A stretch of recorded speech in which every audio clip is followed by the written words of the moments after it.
Hello everyone and welcome to What the Florida, a show where in each episode we discuss a uniquely Florida topic. I'm your host and Professional Floridian Kim, and in today's episode we'll be exploring the bizarre, hollow world of the Koreshan Unity.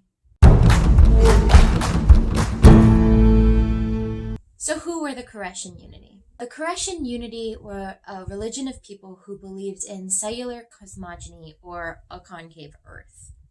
They followed their leader, Cyrus Teed, who later changed his name to Creche, which is Cyrus in Hebrew, down from Chicago, Illinois to Estero, Florida in the late 1800s to establish Koresha's New Jerusalem. Now, you might be thinking, Kim, that kind of sounds like a cult, and you wouldn't be completely wrong. Although I do hesitate to consider this group a cult due to their more progressive ways. If the shoe fits. We'll be getting into the group as a whole in just a minute, but first, I think it is important to establish the mindset of American society of the late 1800s. So, mid to late 1800s. The Civil War is over, slavery has been abolished, Jim Crow is on its way, nothing has been fixed. However, America as a nation is wondering, what now? Who are we? What are we doing? What's our purpose? Enter the Second Great Awakening. And then, shortly after, followed by the Third Great Awakening. The Second Great Awakening, like the First Great Awakening, was a Protestant religious revival during the 19th century in the United States. It gave way to such things as the Seventh-day Adventists, the Millerites, and Jehovah's Witnesses. Following Adventism was the Restoration movement. So you've got the Latter-day Saints, the Baptists, the Shakers, and spiritualism was all on the rise during this time. I will discuss spiritualism more in a later video because, of course, Florida has a big spiritualist camp right in the middle of it. As you can see, the Second and Third Great Awakening allowed a lot of people to gain power, influence, and a lot of following in this time period. You can kind of see where society allowed for Cyrus Teed and people like him to come in and swoop up a bunch of followers with what some people might consider pretty crazy beliefs. Let's get into those beliefs. So as a youth, Cyrus Teed was encouraged to become a minister, but after seeing the atrocities of healthcare and the way that people were being treated during the Civil War, he decided to go into medicine instead. He loved alchemy and he wanted to find a way to heal people with chemicals, but one night in the lab he had a mishap and ended up electrocuting himself. And while he was on the ground unconscious, he had his epiphany. God came to him as a beautiful woman and explained to him that we don't live on the outside of the earth. Cellular cosmogeny is the belief that we do not live on the outside of the earth, but rather on the inside of the earth. And that everything that we look out, when we look up into the stars, we are actually looking further into the earth because everything is inside the earth. Hence the concave earth theory. The Koreshans believe that the sun, the moon, and the stars are just reflections off of some Mercury disk in the center of the universe. The sun is an invisible electromagnetic battery revolving in the universe's center on a 24-year cycle. Our visible sun is only a reflection, as is the moon and the stars, reflecting off 7 mercurial disks that float around in the sphere's center. The Earth's shell is 100 miles thick and has 17 layers. The outer 7 are metallic with a gold rind on the outermost layer. The middle 5 are mineral, and 5 inward are the geological strata. The inside, the shell, there is life. Outside, a void. That was one hell of a theory. So as you can see, cellular cosmogeny is not only a hard thing to say, but also a hard thing to believe.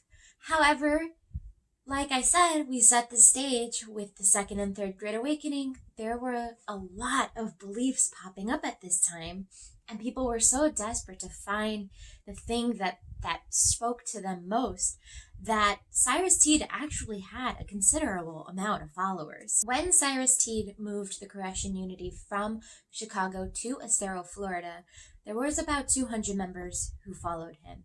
However, they weren't the only members of the Koreshan Unity. Around the country, there were up to around 4,000 believers, all the way as far out as San Francisco, California, who believed in Koreshan Unity. So, what were some of the other beliefs? Because, yeah, concave Earth is pretty crazy, but, I mean, I don't think you're going to get 4,000 followers off the belief of a concave Earth, right? So what were the other core beliefs of Koreshanity? 1.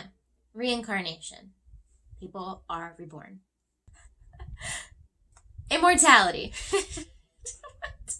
2. Immortality. People will never die. I don't understand that. If you can't be reborn if you don't die. That, right off the bat, you got a contradiction. 3. Celibacy. They felt that was a scientific method to gain immortality. 4. Collectivism. They were a cult.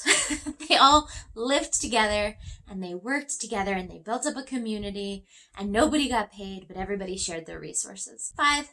Alchemy. And 6, most importantly, they believed in Cyrus Teed was a messiah. Next week's video, we will be actually visiting the Koreshan Unity State Park in Estero, Florida, where we'll get a chance to kind of walk around and get a good look at the settlement itself. We will get a chance to sort of look at all of the buildings and the houses and a lot of just the culture that the Koreshan Unity brought to Estero, Florida in the early 1900s.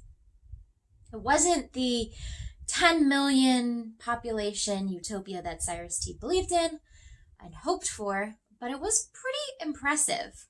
However, not all of the Estero, Florida residents of the time appreciated the changes of the Koreshan Unity. While the Koreshan Unity did bring a lot of life and culture into the area of Estero, not a lot of the residents there liked them. They had a lot of very progressive beliefs, like women were considered equal.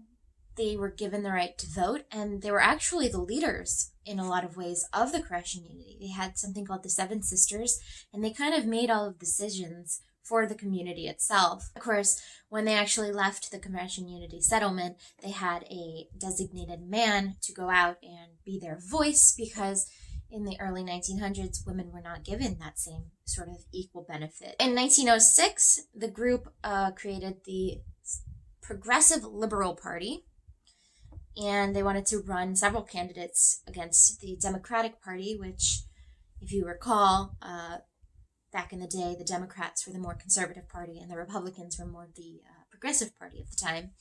And so they created this party to run against the Democrats. They were unsuccessful in winning the elections. However, they were very successful in pissing off the local townsfolk. In 1908, Cyrus Teed, aka Creche, got into a fistfight altercation with a local Estero townsperson outside of a train station, and he never recovered from the injuries of the fight. He died. Now, obviously, the Koreshans believed in reincarnation, and they also believed that Creche was their messiah. And so they laid him out and expected that he would reincarnate on Christmas Day. And when that didn't happen, well, the group kind of slowly started to fade. They buried Creche in an above-ground grave in a nearby cemetery that in 1924 washed away to sea and nobody ever saw him again.